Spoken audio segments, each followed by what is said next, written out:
राहुल गांधी जी ने एक स्टेटमेंट किया, जी, जितनी जनसंख्या उतना अधिकार, ऐसा कुछ कहा था। जितनी संख्या जिसकी उतना जिसकी अधिकार। संख्या भारी उतनी उसकी हिस्सेदारी। मुझे एक बताइए कि गांव में तो एक ही मोची होता है, तो उस बेचारे मोची का क्या होगा?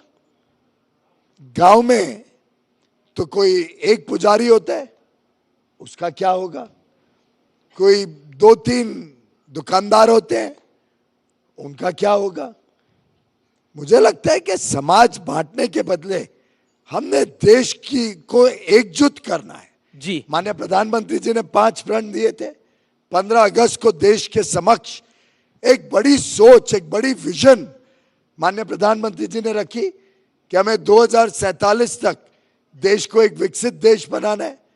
याद है आप सबको 15 अगस्त 2022 को लाल किले के प्राचीन से जो माननीय प्रधानमंत्री जी ने एक जी, बड़ा लक्ष्य रखा देश के सामने कि हम इस देश को 2047 तक एक विकसित देश बनाएंगे, और एक सभी को आह्वान किया कि हम सब कर्तव्य भावना से इस काम के लिए जुट जाएं।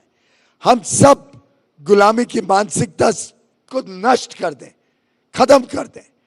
हम सब अपने इतिहास, अपने परंपराओं को जीवित करें।